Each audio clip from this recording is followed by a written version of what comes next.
2.3 of the performance criterion is document all aspects of the assessment plan and confirm with relevant personnel. So we're going to document John's assessment plan now. What we do is we go to the first little field there, and if you look back in week 2 and week 1, you've already determined the appropriate training package for John. There was a choice of 2 forklift licenses, so I want you to put in the code of the forklift license you chose and its title.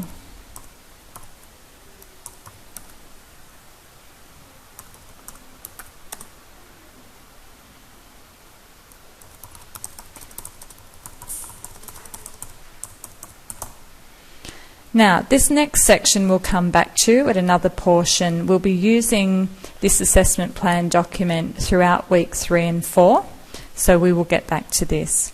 Your candidate's name is going to be John Smith. That's fine.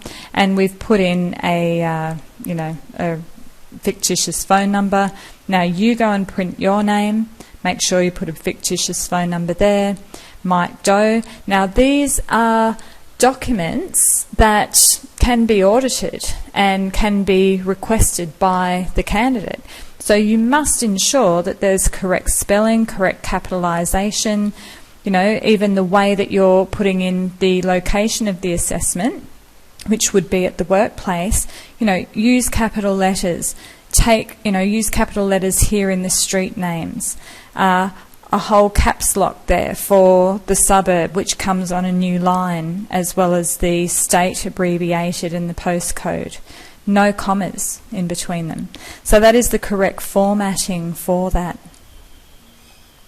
Today's date, and we also know that the time was, in the case study we said that the time was going to be between 6:30 and 7:30, which was when the shift changed, and they had a toolbox meeting. So the warehouse floor is clear of people, and that's a safe time for John to be doing any type of learning or assessment with the forklifts.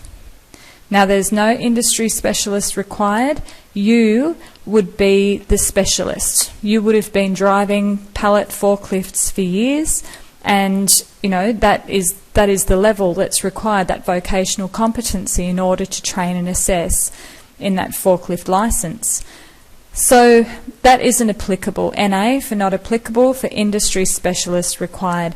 That would occur, if it was clearly stated on the training package. Purpose of assessment, you can now go back to your assessment tool for John that we've been working on and tick in the where it was ticked for the purpose of assessment, and place in there, to acquire a license.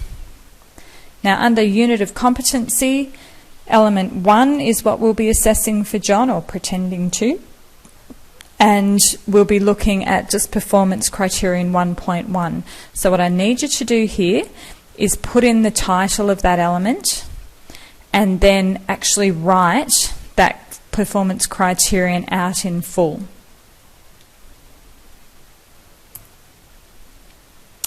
Now, the conditions of the assessment is to occur in the workplace. If you look at the evidence guide of that forklift license unit of competency, under the evidence guide it states clearly that to get a license for a forklift, that cannot occur in a simulated environment. So it has to occur in the workplace, and you just state that there. And we'll come back to the instructions for the candidate, as well as, the final assessment tasks there.